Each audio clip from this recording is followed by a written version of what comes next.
Bismillahirrahmanirrahim. Assalamu alaikum dear students. I welcome you all in second lecture of software engineering concepts course. Today we will discuss about a very important topic in software engineering concept, that is software engineering a layer technology. After studying this topic, software engineering a layer technology, you can easily grasp the concept of software engineering we are going to cover in this course. Before moving to the software engineering a layer technology, let's recap of the last lecture. First of all, we discussed in the last lecture software and their characteristics, why software engineering discipline was introduced, crisis era of software engineering was discussed, legacy softwares का concept क्या होता है, हमने इसके ऊपर बात की। और उसके अलावा हमने डिस्कस किया कि इनफैक्ट सॉफ्टवेयर इंजीनियरिंग को अगर हम डिफाइन करना चाहें तो IEEE की जो डेफिनेशन एग्जिस्ट करती हैं उनके अकॉर्डिंगली जो हमारे पास सॉफ्टवेयर इंजीनियरिंग है वो क्या है। आज के जो हमारे पास टॉपिक का एजेंडा पॉइंट्स हैं उसमें नंबर 1 हमारे पास software engineering layer technology, why a layer technology के से सॉफ्ट इंजीनियरिंग को जो लेयर टेक्नोलॉजी कहा जाता है, ये क्यों कहा जाता है उसके ऊपर। उसके अलावा हम बात करेंगे सॉफ्टवेयर प्रोसेस के ऊपर। ये बहुत ही इंपॉर्टेंट कॉन्सेप्ट्स हैं जो कि हमारे थ्रू आउट द कोर्स अगर ये कॉन्सेप्ट अभी हम सीख लेते हैं तो हमें हेल्प करेंगे कि हम इजीली कॉन्सेप्ट्स को ग्रैस्प कर सकें। और फिर हम इसमें देखेंगे कि हमारे पास जो प्रोसेस मॉडल हैं और जो प्रोसेस फ्रेमवर्क होता है सॉफ्टवेयर में उसमें क्या इंपॉर्टेंट डिफरेंसेस होते हैं। तो स्टार्ट करते हैं आज के टॉपिक को, जिसमें हम देखते हैं कि सॉफ्टवेयर इंजीनियरिंग लेयर्ड टेक्नोलॉजी का कॉन्सेप्ट है क्या। तो एक चीज़ आपको क्लियर होनी चाहिए कि ये कोई फिजिकल लेयर्स नहीं है, जैसे हम कह रहे हैं कि जी सॉफ्टवेयर इंजीनियरिंग में हमारे पास लेयर्ड टेक्नोलॉजी है, तो हमारे पास ये फिजिकल लेयर्स नहीं है। These are conceptual layers in order to understand the different phases of the software engineering. तो डियर स्टूडेंट्स, अगर आप यहाँ पे गौर करें तो in this figure you can find 4 different kind of layers. Number 1, the layer of quality. Number 2, the layer of process. Number 3, the layer of methods. And number 4, the layer of tools. These four layers tells us how the discipline of software engineering provide us different approaches to develop a software. Let's talk about these layers one by one. For instance, let's talk first of all about the quality layer. तो इसमें ये कहा जा रहा है कि जब कभी भी हम कोई प्रोडक्ट बनाने जाते हैं, किसी भी डिसिप्लिन की बात करते हैं, वो कोई भी इंजीनियरिंग का डिसिप्लिन है, चाहे मैकेनिकल इंजीनियरिंग, इलेक्ट्रिकल, इलेक्ट्रॉनिक्स, कोई भी, जब वो इंजीनियरिंग का डिसिप्लिन होगा तो ऑब्वियसली वो क्वालिटी कॉन्शियस होगा। Quality factor is very important. ये सॉफ्टवेयर की जो डेवलपमेंट होती है या डेवलप किया जाना चाहिए software, it should take care about the quality. वो हमारे पास क्वालिटी के लिए क्या क्या चीज़ें हैं, ऑब्वियसली ये सॉफ्टवेयर इंजीनियरिंग हमें प्रोवाइड करता है कि ये डिफरेंट बेंचमार्क्स हैं, ये डिफरेंट मीट्रिक्स हैं, ये डिफरेंट मैयर्स हैं। इन तमाम मैयर्स का ख्याल रखते हुए हम सॉफ्टवेयर को डेवलप कर सकते हैं। तो ये हमारे पास लेयर्स हमें उन बेंचमार्क, उन मीट्रिक्स, उन मैयर्स के बारे में बताती है, ठीक है, और हम इसको फिर फॉलो करते हैं इन बेंचमार्क्स को ड्यूरिंग सॉफ्टवेयर डेवलपमेंट। ओके, जो सेकंड लेयर आपको नजर आ रही है, this is the layer of process layer. Process क्या है? Basically process is a road map. Process क्या है आपके पास? ये रोड मैप है। और ये रोड मैप क्या है कि आपको प्रोवाइड कर रहा है कि आपने वो कौन कौन सी ऐसी स्टेजेस हैं जिनसे गुजरते हुए क्या करना है, basically software, quality software develop करना है। और हम ये भी कह सकते हैं, इसकी जो एक और डेफिनेशन ये जो आपको थी, इट बेसिकली ग्लू कर रही होती है। किसको ग्लू कर रही होती है? इन टॉप 2 लेयर्स को ग्लू कर रही होती है। किसके साथ? जो नीचे लेयर आपकी है, quality layer.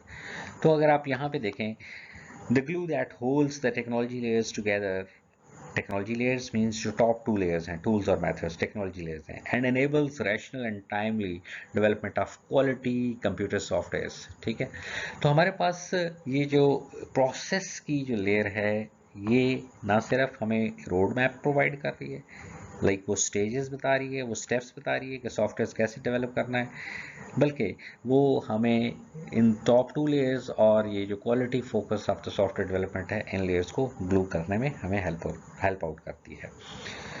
The third layer is the layer of methods. Methods क्या है? Methods are basically technical how to's for building a software. कि अगर हमने एक सॉफ्टवेयर डेवलप करना है तो how to develop it, like अगर हम उसका कोई एक स्पेसिफिक काम करें, कोडिंग कर रहे हैं तो कोडिंग कैसे करनी है, ओके हम सॉफ्टवेयर को डिज़ाइन कर रहे हैं तो डिज़ाइन कैसे करना है, लाइक हमारे पास ऑब्जेक्ट ओरिएंटेड अप्रोच है अवेलेबल है, हमारे पास स्ट्रक्चर्ड अप्रोच अवेलेबल है, ठीक है। इसी तरह से अगर हम बात करते हैं कि हम यूज़र से लाइक रिक्वायरमेंट गैदरिंग कर रहे हैं तो रिक्वायरमेंट्स को कैसे गैदर करना है, लाइक अगर हमने उसे कोई क्वेश्चनर के थ्रू करना है, इंटरव्यूज़ के थ्रू करना है, तो ये बेसिकली हमें क्या प्रोवाइड कर रहा होता है, ये हमें टेक्निकल हाउ टूज प्रोवाइड करता है कि हमने सॉफ्टवेयर की डेवलपमेंट कैसे करनी है।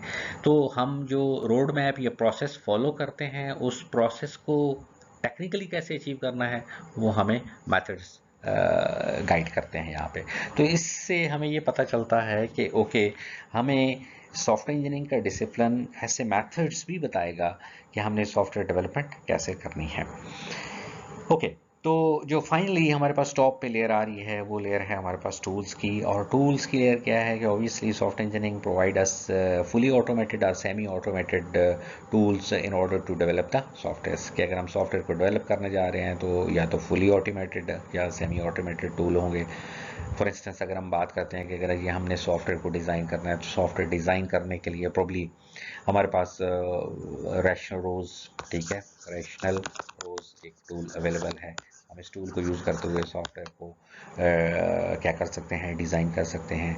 इसी तरह से हमारे पास और डिफरेंट इस तरह के जो टूल्स होते हैं बेसिकली वो अवेलेबल होते हैं। हम उन टूल्स को एक्सप्लॉइट करते हुए क्या करते हैं, सॉफ्टवेयर डेवलप करते हैं। तो इस तरह से अगर आप देखें तो जो अब सॉफ्टवेयर इंजीनियरिंग लेयर टेक्नोलॉजी है ये हमें बहुत ही क्लियर कर देती है कि ओवरऑल अगर हम इस कोर्स को या इस डिसिप्लिन को समझना चाहें तो कैसे समझ सकते हैं। वैसे समझ सकते हैं कि फर्स्ट लेयर हमारे पास क्या है, the layer of quality. We the software engineering provide us with a set of measures, set of standards we have to take care about and while developing the software, okay। अब इसको हमने ये जो quality factor है इन सारे हमने इनका ख्याल रखना है। सॉफ्टवेयर इंजीनियरिंग हमें प्रोवाइड करती है देन डिफरेंट रोड मैप्स जो कि प्रोसेसेस वाली लेयर बताती है कि okay what are different strategies, what are different approaches to develop the software. और फिर क्या है कि इन डिफरेंट जो रोड मैप के अंदर स्टेजेस हैं, स्टेप्स हैं, इनको कैसे अचीव करना है ये हमें मेथड्स वाली लेयर बता रही होती है, ठीक है। और फाइनली क्या है कि ये जो मेथड्स होते हैं इन मेथड्स को आप अचीव कैसे करेंगे, क्या इसके लिए कोई ऑटोमेटेड ये टूल्स अवेलेबल हैं इस तरह के, तो डेफिनेटली वो हमें कहाँ पे पता चलेंगे, वो टूल वाली लेयर हमें बता रही होगी।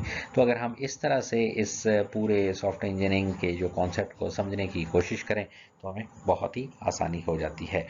तो अगेन रिपीटिंग कि ये हमारे पास कोई फिजिकल लेयर्स नहीं है, rather these are conceptual layer in order to better understand the concept regarding software engineering. तो आई होप कि इस फिगर से आपको ये कॉन्सेप्ट क्लियर हो जाना चाहिए कि what is in fact meant by a layer technology of software engineering, okay. अब हम यहाँ पे एक इम्पॉर्टेंट कॉन्सेप्ट जो कि हमें through out the course help करेगा उसको समझने की कोशिश करते हैं। इसमें हमारे पास जो क्वालिटी फैक्टर्स हैं डेफिनेटली वो तो हम स्टडी करेंगे ही, ठीक है, कि कौन कौन से ऐसे मेजर्स हैं जिनका ख्याल रखना चाहिए, वो सेट ऑफ रूल्स हैं जिनको फॉलो किया जाना चाहिए जो कि हमें डिफरेंट लेवल्स पे लाइक एनालिसिस से पहले बताए जाएंगे, डिज़ाइन से पहले बताए जाएंगे। अब हम यहाँ पे बात जो कर रहे हैं वो प्रोसेस के कॉन्टेक्स्ट में बात करते हैं। प्रोसेस हमने कहा था कि process is a road map है। तो रोड मैप क्या सॉफ्टवेयर को डेवलप करने का एक ही रोड मैप है? तो आंसर इसका है नो। हमारे पास एक रोड मैप नहीं है। We may use different road maps. Means कि हमें ये जो लेयर्स है, ये जो स्पेसिफिक लेयर है प्रोसेस की, it provides us various strategies या different strategies, different road maps in order to develop the software. ये हमें डिफरेंट रोड मैप्स प्रोवाइड करते हैं। तो ये जो प्रोसेस लेयर है, फिर ये जो डिफरेंट रोड मैप्स हैं, इन रोड मैप्स को हम कह सकते हैं कि these are called different process models. हम इन्हें क्या कह सकते हैं, डिफरेंट प्रोसेस मॉडल कह सकते हैं। लाइक हम कह सकते हैं कि ये मॉडल 1 है, ये मॉडल 2 है, ये मॉडल 3 है। तो ये क्या है basically, these are different strategies are different road maps to develop the software. Okay, तो अब ये डिफरेंट रोड मैप्स हमें क्यों प्रोवाइड कर दिए हैं सॉफ्टवेयर इंजीनियरिंग ने? ठीक है, अगर हमने सॉफ्टवेयर ही डेवलप करना है तो डिफरेंट रोड मैप्स क्यों डेवलप प्रोवाइड कर दिए गए हैं? तो इसको हम आगे जाके भी डिटेल में देखेंगे, लेकिन इस वक्त जस्ट आपको इसकी सिग्निफिकेंस रियलाइज कराने के लिए बताना ज़रूरी है कि डिफरेंट तरह के हमारे पास सॉफ्टवेयर हो सकते हैं, उनकी नेचर डिफरेंट हो सकती है। ठीक है, तो based on the nature of the project हम क्या करते हैं, हम उसके लिए उसके अकॉर्डिंगली स्ट्रेटेजी यूज़ करते हैं, उसके अकॉर्डिंगली रोड मैप यूज़ करते हैं। लाइक मे बी एक नेचर ऑफ द प्रोजेक्ट क्या हो सकती है, कि साइज ऑफ द प्रोजेक्ट हो सकता है, कम्प्लेक्सिटी ऑफ द प्रोजेक्ट हो सकता है। ठीक है, तो इन चीज़ों को हम आगे देखेंगे। तो ये चीज़ तो हमें ओके प्रोसेस लेयर के ऊपर पता चल गई कि प्रोसेस लेयर हमें रोड मैप्स का बताएगी, and we have numerous road maps और numerous strategies in order to develop the software, जिनको हम कह सकते हैं कि these are different process models. तो then what is the process framework या सॉफ्टवेयर फ्रेमवर्क हम कैसे क्या बोल सकते हैं, ये फ्रेमवर्क क्या होता है? ठीक है, अगर हम जेनेरिक डेफिनेशन देखें मॉडल और फ्रेमवर्क की, तो मॉडल क्या होता है, हमें किसी चीज़ का एक प्रोटोटाइप होता है जो कि उसके बारे में डिटेल्स नहीं बताता कि इस काम को करना कैसे है। जबकि जो फ्रेमवर्क होता है वो बेसिकली डिटेल होती है किसकी, उस स्पेसिफिक प्रोसेस मॉडल की डिटेल होती है कि इन फैक्ट इन सारी चीज़ों को अचीव कैसे करना है, उनकी कंप्लीट जो डिटेल्स होंगी वो हमें क्या प्रोवाइड कर रहा होगा, वो हमें फ्रेमवर्क प्रोवाइड कर रहा होगा। ये बिल्कुल ऐसे ही है कि अगर आप कोई बिल्डिंग बनाने जाते हैं तो उस बिल्डिंग का जो आपके पास मैप है, आप उसकी एनोलॉजी ले सकते हैं एक प्रोसेस मॉडल के साथ। लेकिन अगर हम ये देखें कि ओके उस मैप के अंदर एक स्पेसिफिक फ्लोर है, एक स्पेसिफिक रूम है, तो इसकी फाउंडेशंस कैसे बनाई जाएंगी, इसकी जो वॉल्स हैं वो कैसे बनाई जाएंगी, ठीक है, उसमें किस किस्म का कंक्रीट या मटेरियल यूज़ किया जाना चाहिए, तो ये चीज़ें जहाँ पे हमें मिलेंगी डेफिनेटली उन चीज़ों को हम कह सकते हैं कि वो हमें फ्रेमवर्क प्रोवाइड कर रहा होता है।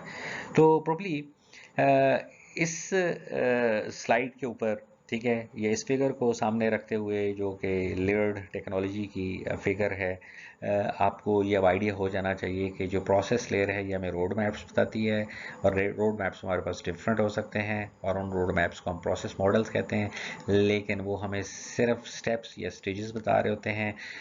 उन स्टेजेस या स्टेप्स को कैसे अचीव करना है, कैसे इम्प्लीमेंट करना है, या उनकी डिटेल्स कैसे हो सकती हैं, वो चीज़ जो हमें अवेलेबल होती है वो हमें मिलती है प्रोसेस मॉडल से। तो अब आपको एक बेटर पिक्चर मिल गई होगी, जो रिलेशनशिप हम बात कर रहे थे कि हमारे पास जो प्रोसेस मॉडल है और फ्रेमवर्क है उसमें डिफरेंस क्या हो सकता है। ओके, अब हम देखते हैं वन बाय वन कि हमारे पास ये जो सॉफ्टवेयर प्रोसेस की हमने बात इनिशिएट की, तो सॉफ्टवेयर प्रोसेस हमारे पास है क्या, जिसमें हम बात कर रहे हैं कि ओके रोड मैप है जिससे हम सॉफ्टवेयर डेवलप करेंगे। तो ये रोड मैप इनफैक्ट क्या रोड मैप है, हम इसको ज़रा समझने की कोशिश करते हैं कि हमारे पास रोड मैप क्या है। तो हम कहते हैं कि this is a generic software process. Generic software process means ये आप यूँ समझ लें कि तमाम जो हमारे पास सॉफ्टवेयर डेवलप किए जाते हैं उनके लिए ये वाली स्टेजेस फॉलो की जाती हैं। तो इसमें हमारे पास कौन कौन सी स्टेजेस हैं, you can see easily. Number one, we have communication. Number two, we have planning. Number three, we have modeling. Number four, we have construction. And number five, it's deployment. तो ये वो डिफरेंट स्टेजेस हैं जिनसे गुजरते हुए हम क्या करते हैं, एक कंप्लीट सॉफ्टवेयर को डेवलप करते हैं। अब इन स्टेजेस में है क्या, इसकी एक बिग पिक्चर अभी देखते हैं, और इसकी डिटेल्स डेफिनेटली हम लेटर ऑन डिस्कस करेंगे। First of all is communication. Communication की आपको यहाँ पे दो फर्दर सब स्टेजेस नज़र आएंगी, ठीक है, जिसमें है प्रोजेक्ट इनिशिएशन और दूसरा है रिक्वायरमेंट गैदरिंग। यहाँ पे कम्युनिकेशन से क्या मुराद है, communication with the customer, communication with the client, कि हम कम्युनिकेट करते हैं being software developer with the customer, और प्रोजेक्ट की इनिशिएट करते हैं, प्रोजेक्ट का क्या ऑब्जेक्टिव क्या है, क्यों प्रोजेक्ट बनाने जा रहे हैं, ठीक है। और फिर जब ये चीज़ें क्लियर हो जाती हैं कि प्रोजेक्ट बनाने का ऑब्जेक्टिव क्या है, हमारे डिफरेंट स्टेक होल्डर्स कौन कौन से हैं जिनसे हम मिल सकते हैं, किस लिए मिल सकते हैं, ताकि हम उनकी रिक्वायरमेंट फाइंड आउट कर सकें कि वो क्या ऑटोमेशन चाह रहे हैं, क्या चीज़ डेवलप करना चाह रहे हैं, जो कि हम रिक्वायरमेंट गैदरिंग में परफॉर्म करते हैं। The next thing is planning. जब हम कम्युनिकेशन में रिक्वायरमेंट्स गैदर कर लेते हैं तो definitely before starting the project we need to plan it. तो हम प्लान में क्या करते हैं, हम कॉस्ट को एस्टिमेट करते हैं, हम प्रोजेक्ट को स्केड्यूल करते हैं कि कौन कौन सी डेट्स पे हमने क्या क्या वर्क प्रोडक्ट्स या क्या क्या डिलीवरेबल्स देने हैं। इसी तरह से ट्रैकिंग के अगर हमने सॉफ्टवेयर को लेके चलना है तो हम प्रॉपरली ट्रैक कर सकें कि हमारे पास अगर कोई पिछली स्टेज गुजर गई है या हम आगे कोई काम कर रहे हैं तो वो किस तरह से होना है, तो हम उसकी प्रॉपर ट्रैकिंग कर सकें। ये हमारे पास प्लानिंग के अंदर शामिल होता है। ऑब्वियसली एस्टिमेशन और स्केजुलिंग जो अगर ये हमें करते हैं तो ये हमें ट्रैकिंग की सपोर्ट प्रोवाइड करती है। The third thing is modelling of the software. अब जो सॉफ्टवेयर को हम मॉडल करते हैं रिक्वायरमेंट को सामने रखते हुए हम क्या करते हैं, सॉफ्टवेयर को मॉडल करते हैं और बेस्ड ऑन रिक्वायरमेंट जो हम मॉडलिंग करते हैं that is called analysis of requirement.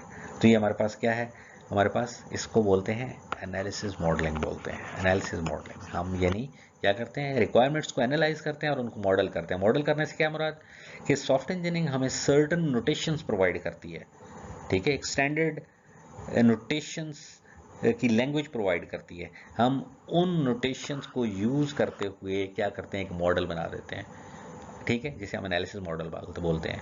Similarly हम उन्हीं नोटेशंस को यूज़ करते हुए हम क्या करते हैं, डिज़ाइन को मॉडल करते हैं, that is called design model, ठीक है।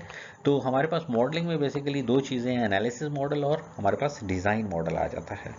और ये हम स्टैंडर्ड जो नोटेशंस हैं जो सॉफ्टवेयर इंजीनियरिंग हमें प्रोवाइड करता है उनको यूज़ करते हुए हम ये चीज़ें कर रहे होते हैं। और डेफिनेटली डिज़ाइन मॉडलिंग जो हम कर रहे होते हैं वो यूजिंग एनालिसिस मॉडल कर रहे होते हैं, और जो एनालिसिस मॉडल हम डेवलप करते होते हैं ये बेस्ड ऑन रिक्वायरमेंट हम ये डेवलप करते हैं।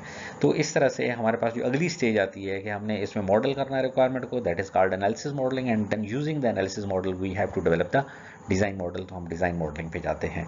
जब हम डिज़ाइन मॉडल कर लेते हैं तो ऑब्वियसली ये हमें इतना कोडिंग के करीब ले जाता है कि अगर हम ये वाला डॉक्यूमेंट जो डिज़ाइन मॉडल हमने बनाया हुआ है हम किसी भी प्रोग्रामर को दे देते हैं तो उसमें इतनी डिटेल्स अवेलेबल होती हैं कि वो बहुत ही आराम के साथ क्या कर सकता है, उस डिज़ाइन मॉडल को फॉलो करते हुए वो क्या कर सकता है, जो कोडिंग की टास्क है कोडिंग परफॉर्म कर सकता है, और उसके बाद क्या कर सकता है, उन तमाम फंक्शनैलिटीज़ जो कि डिज़ाइन में बताई गई हैं उनको टेस्ट कर सकता है। हमारे पास जब कंस्ट्रक्शन में कोड जनरेशन भी हो जाती है और टेस्टिंग का काम भी हो जाता है तो नेक्स्ट स्टेज होता है सॉफ्टवेयर को क्या करना, डिप्लॉय करना। अब डिप्लॉयमेंट की जो डिफरेंट सब स्टेजेस हैं, यू कैन सी कि डिप्लॉयमेंट में हमारे पास सब स्टेजेस आ रही हैं। इसमें डिलीवरी है कि हमने क्या करना है, सॉफ्टवेयर को डिलीवर करना है, किसको, टूवर्ड कस्टमर को डिलीवर करना है वहाँ पे, इसको ऑपरेशनल बना के देना है। और सेकेंडली हमने सपोर्ट प्रोवाइड करनी है। सपोर्ट मीन्स कि अगर ड्यूरिंग ऑपरेशन सॉफ्टवेयर में कोई प्रॉब्लम है, कोई इश्यूज हैं तो हम उसको क्या कर सकें, एड्रेस कर सकें। और फिर क्या है कि हमने कस्टमर से जो फीडबैक है उस पर हमने रिस्पॉन्ड करना है, ठीक है। तो ये बेसिकली हमारे पास अगर यूँ कहें कि हम ये एक कंप्लीट लाइफ साइकिल है, ये लाइफ साइकिल है हमारे पास सॉफ्टवेयर को डेवलप करने का, starting from communication, then planning, modelling, construction और डिप्लॉयमेंट तक मूव करता है। तो ये हमारे पास एक जेनेरिक सॉफ्टवेयर प्रोसेस है या एक रोड मैप है जिसको यूज़ किया जाता है in order to develop the software. और ये हमें कौन बता रहा होता है, definitely this is all because of the discipline of software engineering. Okay, अब हम बात करते हैं कि हमने जो एक जेनेरिक सॉफ्टवेयर प्रोसेस के बारे में तो बात कर ली। अब हमारे पास ये प्रोसेस मॉडल फिर क्या होता है। मॉडल हमने कहा था कि मॉडल क्या होते हैं, models are basically different strategies, often refer to as a process model, ठीक है, जिन्हें हम प्रोसेस मॉडल कह सकते हैं। तो जो प्रोसेस मॉडल जो डिफरेंट स्ट्रेटजीज होती हैं, ठीक है, ये हमारे पास क्या होते हैं, हमारे पास डिफरेंट तरह के प्रोजेक्ट्स के लिए डिफरेंट तरह के प्रोसेस मॉडल्स हो सकते हैं। उसमें क्या है, number one, the nature of the project and application जो हम डेवलप करने जा रहे हैं उसकी बेस पे हम किसी स्पेसिफिक मॉडल को सिलेक्ट कर लेते हैं। Number two, methods and tools to be used, कि ओके हम इस तरह के मेथड्स यूज़ कर रहे हैं तो उसके लिए ये वाला जो प्रोसेस मॉडल है ये फेवरेबल है, अगर कोई दूसरी तरह के टूल्स यूज़ करने हैं तो उसमें वो ज़्यादा फेवरेबल है। नेचर ऑफ प्रोजेक्ट में है कि स्मॉल प्रोजेक्ट्स के लिए ये वाला प्रोजेक्ट ज़्यादा सूटेबल है, डिफ़िकल्ट प्रोजेक्ट्स या कॉम्प्लेक्स प्रोजेक्ट्स के लिए दूसरा जो हमारे पास प्रोसेस मॉडल है वो ज़्यादा सूटेबल हो सकता है, या ऑब्जेक्ट ओरिएंटेड अप्रोच के लिए ये स्पेसिफिक मॉडल हो सकता है, और जो स्ट्रक्चर्ड अप्रोच है उसके लिए कोई दूसरा मॉडल सूटेबल हो सकता है। या हम यूँ कह सकते हैं कि अगर किसी प्रोजेक्ट की रिक्वायरमेंट्स वेल नोन नहीं है तो ये एक तरह का मॉडल हम यूज़ करेंगे, अगर वेल नोन है तो फिर कोई दूसरी तरह का मॉडल वहाँ पे सूटेबल हो सकता है। इसी तरह से the controls and the deliverables that are required, कि हम किस तरह का सॉफ्टवेयर के ऊपर ट्रैकिंग या कंट्रोल रख सकते हैं, या हमें कैसे डिलीवरेबल्स रिक्वायर्ड है। लाइक हम हिस्ट्री तो नहीं है, हम ऐसा तो नहीं चाह रहे कि हमें सॉफ्टवेयर फ़ौरन एक स्पेसिफिक फॉर्म में डेवलप हुआ मिल जाए, या फिर हम ये चाह रहे हैं कि ओके उसकी जो एनालिसिस और मॉडलिंग की स्टेजेस हैं वो बहुत रिगोरस होनी चाहिए, बेशक हमें जो उसकी वर्क प्रोडक्ट है या ऑपरेशनल सॉफ्टवेयर है वो लेट मिल जाए, लेकिन सॉफ्टवेयर बहुत ज़्यादा क्वालिटी एश्योर्ड होना चाहिए। ठीक है, तो basically all process models follow the same software process. अगर हम सेम सॉफ्टवेयर प्रोसेस की बात करें तो कहने से मुराद ये है कि ये जो भी हमने जेनेरिक सॉफ्टवेयर प्रोसेस को डिस्कस किया है, तमाम प्रोसेस मॉडल्स क्या करते हैं, इसी एक जो जेनेरिक सॉफ्टवेयर प्रोसेस है इसको फॉलो कर रहे होते हैं। तो अब क्वेश्चन ये पैदा होता है कि अगर ये तमाम एक ही जेनेरिक प्रोसेस को फॉलो कर रहे हैं, ठीक है, तो फिर ये डिफरेंट मॉडल्स क्यों हैं, क्यों हम ये डिफरेंट मॉडल्स इन्हें कह रहे हैं, अगर ये एक ही तरह की इन्हीं स्टेजेस को फॉलो करना है, कम्युनिकेशन को, प्लानिंग को, मॉडलिंग को, कंस्ट्रक्शन को, डिप्लॉयमेंट को। तो dear students, this is very important to know. ये बात याद रखिएगा कि नेचर ऑफ द प्रोजेक्ट हमें बताती है कि हमने कौन सा मॉडल सेलेक्ट करना है। अब मॉडल सारे एक ही तरह का प्रोसेस फॉलो कर रहे हैं, तो फिर मॉडल्स में ऐसा डिफरेंस क्या है? तो बेटा डिफरेंस ये है कि कुछ मॉडल्स हमें बहुत ही डिटेल्ड में चीज़ों को एक सीक्वेंशियल ऑर्डर में एग्जीक्यूट करने का कहते हैं। कुछ मॉडल्स हमें जल्दी वर्क प्रोडक्ट की तरफ ले जाते हैं। जो शुरू की रिक्वायरमेंट गैदरिंग, एनालिसिस, मॉडलिंग की डिटेल्स होती हैं उन पर फोकस नहीं करवाते। तो इससे मुराद ये हुआ कि हमारे पास जो ये फेजेस हैं या ये जो एक्टिविटीज़ हैं जो हमने यहाँ पे देखी, हमारे पास ये 1 2 3 4 5 एक्टिविटीज़ हैं, ये तो सेम है, लेकिन इन एक्टिविटीज़ की जो एप्लीकेशन है कितनी रेगुलसली होगी या कितनी कम होगी, कितनी मेयर लेवल के ऊपर होगी। बेसिकली इस वजह से हमारे पास जो मॉडल्स होते हैं वो डिफरेंट तरह के मॉडल्स अवेलेबल हैं। कुछ models rigorous application of these activities demand करते हैं, और कुछ जो है वो बहुत ही मेयर लेवल के ऊपर इनको डिमांड कर रहे होते हैं। तो आई गेस अब आपको ये कॉन्सेप्ट बहुत अच्छे तरीके से क्लियर हो जाना चाहिए कि इनफैक्ट जो प्रोसेस लेयर है वो हमें रोड मैप देती है। डिफरेंट जो रोड मैप्स होते हैं वो डिफरेंट प्रोसेस मॉडल्स होते हैं। तमाम प्रोसेस मॉडल्स एक ही तरह की जेनेरिक प्रोसेस सॉफ्टवेयर प्रोसेस को फॉलो कर रहे होते हैं, लेकिन nature of the project decide करती है कि किस तरह का प्रोसेस मॉडल होना चाहिए। और प्रोसेस मॉडल इनफैक्ट एक्टिविटीज़ तो सेम फॉलो करते हैं, लेकिन वो कितना रिगोरसली या कम अप्लाई होनी है, इसकी बेस पे हम डिफरेंट मॉडल्स को चूज़ कर रहे हैं। ओके, अब हम बात करते हैं सॉफ्टवेयर फ्रेमवर्क के ऊपर। ठीक है, जो हमने वहाँ डिफरेंस एक देखने की कोशिश की थी।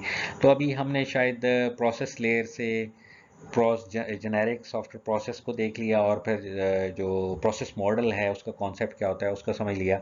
अब हमने कहा था कि जो सॉफ्टवेयर प्रोसेस है और जो फ्रेमवर्क है इन दोनों में फ़र्क है। फ़र्क क्या था? फ़र्क ये था कि जो प्रोसेस मॉडल है वो हमें डिटेल्स प्रोवाइड नहीं करता है, जबकि फ्रेमवर्क है वो हमें डिटेल्स प्रोवाइड कर रहा होता है। तो dear students, look at this picture. अगर आप इस पिक्चर को अगर आप गौर से देखते हैं तो this picture is basically providing as the common process framework, ये कॉमन प्रोसेस फ्रेमवर्क बता रहा है। अब इसमें है क्या क्या, पहले इसके कंपोनेंट्स को डिस्कस कर लेते हैं। तो इसमें you can find this rectangle. इस रेक्टेंगल में हमारे पास क्या क्या चीज़ें आ रही हैं? वी हैव फ्रेमवर्क एक्टिविटीज़, और इसके बाद ये डार्क रेक्टेंगल आपको एक नज़र आ रही है। इस रेक्टेंगल में we have different task sets. ठीक है, डिफरेंट टास्क सेट्स, और हर एक टास्क सेट का हर एक टास्क का टास्क सेट में you might have probably 2 task, और फिर क्या होगा आपका उस टास्क का क्या होगा, यहाँ पे बताएंगे वो टास्क है कौन सी, उसके माइलस्टोन्स और डिलीवरेबल्स क्या हैं, यानी डेडलाइन क्या है और उस डेडलाइन के ऊपर क्या वर्क प्रोडक्ट चाहिए, ठीक है, वो आप डिसाइड कर लेते हैं। और उसके अलावा S Q a software quality assurance points, वही बात आ गई कौन सी, जो हमने क्वालिटी फोकस की बात की थी, ठीक है। तो यहाँ पे आप देखें कि हम क्वालिटी को हर जगह पे देख रहे हैं कि ओके ये एक स्पेसिफिक टास्क परफॉर्म कर रहे हैं, इसके माइलस्टोन्स ये हैं, ये डेडलाइंस हैं और ये डिलीवरेबल हैं, यानी ये वर्क प्रोडक्ट हैं, और इसमें किन किन क्वालिटी एश्योरेंस के एस्पेक्ट्स का ख्याल रखा जाना चाहिए, वो हम क्या करते हैं एक टास्क के केस में ये तीनों कंपोनेंट्स हम स्पेसिफाई कर देते हैं। ओके, तो इसके बाद आपको ये एक और रेक्टेंगल यहाँ पे नज़र आएगी जो कि बैकएंड पे है, और इससे ये फीलिंग आती है कि तमाम फ्रेमवर्क एक्टिविटीज़ के ये साथ साथ चल रही है, that is called umbrella activities.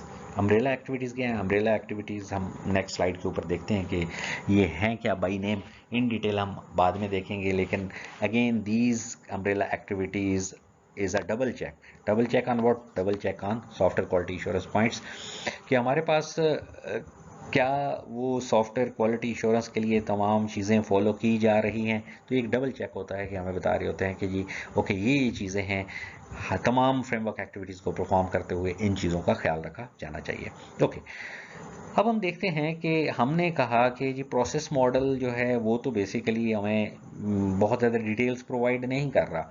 Okay, अगर हम ये जूम करें कि ओके ये हमारे पास एक प्रोसेस मॉडल है, ठीक है, जिसके अंदर वही हमारे पास वो जेनेरिक जो प्रोसेस मॉडल की जितनी भी एक्टिविटीज़ थी वो एग्जिस्ट करती हैं। Number 1 communication, number 2 planning, number 3 modelling, number 4 construction and number 5 deployment. यही 5 एक्टिविटीज़ हमारे पास एग्जिस्ट करती हैं।